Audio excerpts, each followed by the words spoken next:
ஒரு விஷயத்த செய்யறதே நம்ம மனிதர்களுக்காக தான். அவங்க என்ன சொல்லிடுவாங்களோ, என்ன செஞ்சிருவாங்களோ, எப்படி பேசிடுவாங்களோ அப்படின்னு தான் எல்லா விஷயத்தையும் நம்ம யோசிக்கிறோம்.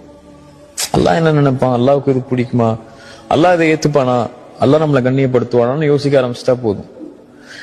இங்க யாரை திருப்திப்படுத்தணுமோ அவனை திருப்திப்படுத்தினா எல்லாரையும் திருப்திப்படுத்திடுவான்.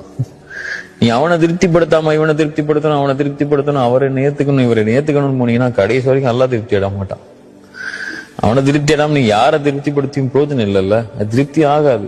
மனிதனை திருப்திப்படுத்த முடியும்னு நினைக்கிறீங்க?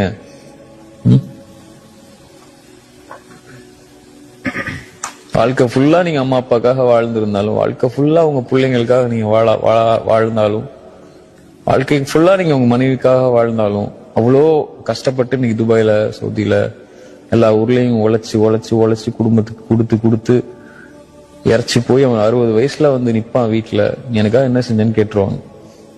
அப்பதான் அவனுக்கு உலகமே புரியும். என்னடா இவ்வளவு நாள் யாருக்காக வாழ்ந்தோன்னு. அப்படிதானே எவ்வளவு பேர் நம்ம கேள்விப்படுறோம் ஒவ்வொரு வாழ்க்கையிலையும். எனக்கு அதை செஞ்சியா இதை செஞ்சியான்னு கேட்டுருவாங்க. அவன் நைட்டு பகலுமா ஒரு குட்டி கூண்டு ரூம்ல 10 பேரோட சேர்ந்து படுத்து, அவனுக்கு சாப்பாடு இல்லைனாலும் மாசம் மாசம் ஊருக்கு காசு கொடுக்கணும், 50,000 60,000 அனுப்பியிருப்பான் வீட்டுக்கு சேர்த்து வச்சு. ஹலாலா இருக்கணும்னு சொல்லி ஹராம விட்டு எவ்வளவு விஷயத்துல அவன் பாதுகாத்து இருந்திருப்பான். சர்வசாதாரணமா கேட்டுருவாங்க வீட்டுக்கு வந்தா என்ன பண்ணேன்னு. நிறைய அம்மா அப்பாவே எனக்கு அப்படி கேட்கறாங்க பசங்களை பார்த்து, நிறைய பிள்ளைங்க கேட்கறாங்க அப்பாவை பார்த்து, நிறைய மனைவிமார்கள் மனைவிமார்கள் கேட்கதான் செய்வாங்க.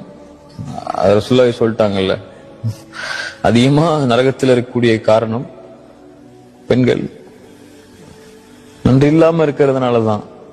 நன்றி மறக்கிறதுனா இது இல்ல, ஏமாத்துறது இல்ல, கணவனுக்கு மாறுபட்டு நடக்கிறதுனால இல்ல. அப்படி ரசூலுல்லாஹ் சொல்லல அந்த இடத்துல. எங்கேயும் ரசூலுல்லாஹ் சொன்ன விளக்கம், அவன் வாழ்க்கையே கொடுத்திருப்பான். ரசூலுல்லாஹ் சொன்னாங்க இதே வார்த்தையை, அவன் எல்லாத்தையும் செஞ்சிருப்பான். கடைசியா நீ என்ன செஞ்சேன்னு கேட்பான்.